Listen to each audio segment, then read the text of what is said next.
Hi guys, welcome to Top Wisdom. Today's topic is obviously nationalism. It's African nationalism, which is an history topic. So if you're an history learner, it's very important that you listen very carefully. By the way, this is a grade 11 topic. Many grade 11s do this topic, which is an essay topic most of the time. Actually, it's an essay topic. So guys, listen carefully because I'm about to explain what is African nationalism. Because you're here because you don't know. Now I'm explaining to you what is African nationalism. I'm explaining everything you need to know so that you don't need your teacher anymore. I got your back. So without wasting any time, I will start.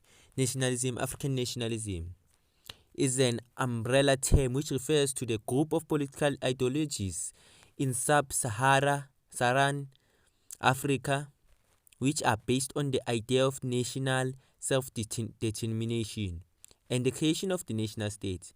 The ideology emerged under European colonial rule during the 19th and 20th century and was loosely inspired by nationalist ideas from Europe.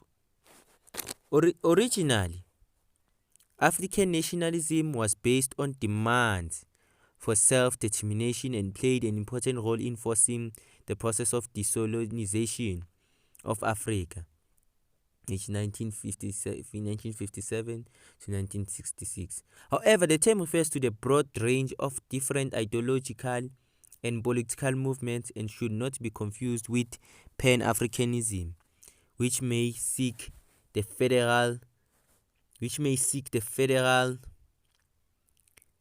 federalization of several or all nation states in Africa. By the way, Kenneth Koda, I'm not a Zimbabwean by the way, a leading Zambia independence activist. That person was a leading Zambia independence activist.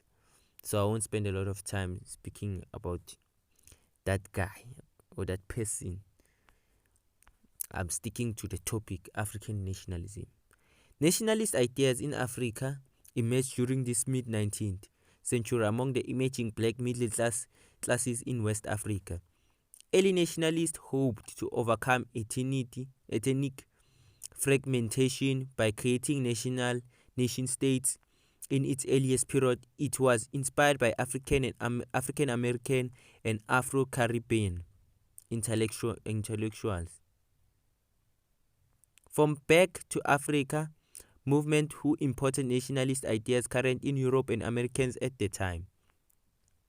The early African nationalists were elitist and believed the supremacy of Western culture but sought a great role for themselves in political decision making. They rejected African tradition, religion, and tribalism as primitive and embraced Western ideas of Christianity, modernity, and the nation state. However, one of the challenges faced by the nationalists is in unifying their nation after European rule were the divisions of tribes and the formation of ethnicism. Ghanaian nationalists celebrating the 50th anniversary of national independence in 2007. They were celebrating that in 2007. African nationalism first emerged as a mass movement in the years after World War II as a result of wartime changes in the nature of colonial rule as well as social change in Africa itself. Nationalist political parties were established in almost all African colonies during the 1950s, and their rise was an important reason for the decolonization of Africa between 1957 and 1966. However, African nationalism was never a single movement, and political groups considered to be African nationalists varied by economic orientation and degrees of radicalism and violence. Nationalist leaders struggled to find their own social and national identity, following the European influence that controlled the political landscape during the colonial occupation. African nationalism in the colonial era was often framed purely in opposition to colonial rule and was therefore frequently unclear or contradictory about its other objectives. According to historian Robert Beck, African nationalism would not have emerged without colonialism. Its relation to Pan-Africanism was also ambiguous, with many nationalist leaders professing Pan-African loyalties but still refusing to commit the supranational unions. African nationalists of the period have also been criticized for their continued use of ideas and policies associated with colonial states. In particular, nationalists usually attempted to preserve national frontiers created arbitrarily under colonial rule after independence and create a national sense of national identity among the heterogeneous populations inside them. So that's African nationalism, as you need to know. So right now, I'm not going to teach you introduction and body, what to write introduction and body, because that was introduction and body. So I'm just going to teach you how to conclude whenever you write an essay. How to conclude whenever you write an essay. So you can use your brain over there and try to analyze what I'm saying, because some people have told me that they cannot conclude when they are writing an essay. So I'm gonna cover up that, and some of them, they repeat what they write on introduction. So I really much don't understand why would you repeat something you have already written.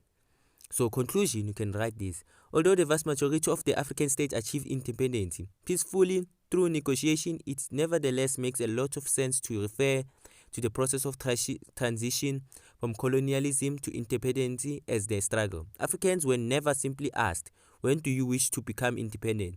They had to demand independence. They had to agitate for it. Many agitators went to jail. Some of them were banished from their own countries for a long period of time. It used to be said that the surest path to become prime minister of an English-speaking African country was through jail. Indeed, Kenyatta, which is Kenya, and Ghana, and Banda, Malawi, and many others served time to colonial jail before they become leaders of their own countries. In the case of Portuguese colonials,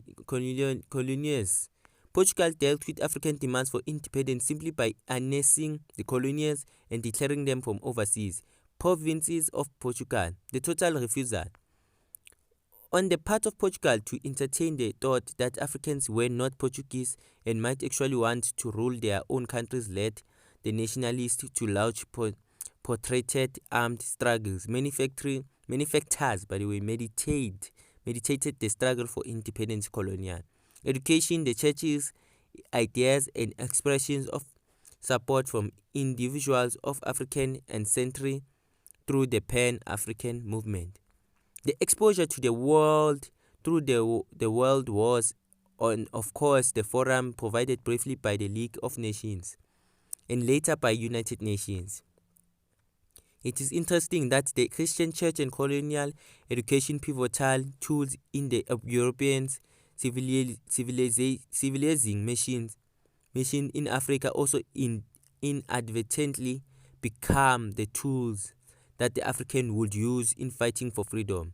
Despite the atomizing impact of divide, by the way, and rule policies employed by colonial authorities which we described, it is remarkable indeed that African people were able to wage fairly unfair movements. The struggle mirrored all the contradictions of African society that existed before the colonialism and which have persisted since independence. In any event, more than 40 years of independence show that winning freedom from European colonial powers was but the beginning of a long, tortuous process of liberalization, nation and institution building, consolidation and economic development.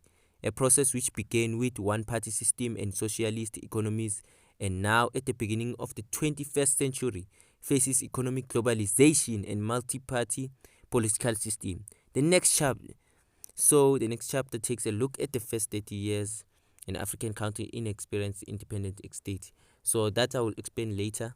I will explain in another video. So guys, this is all you need to know about African nationalism. This is basically all you need to know. I might release a part 2, so don't forget to subscribe so that you can get the part 2, which is very important. And subscribe for the future also, because you're in grade 11. Next year you must go to grade 11. To grade 11, by the way, if you fail, but to grade 12 if you pass. So guys, if you subscribe, this will help you much, because in grade 12 there are also grade 12 history videos and also English videos, which English is very challenging to grade 12s. So guys, don't forget to subscribe and like the video and share the video. Peace.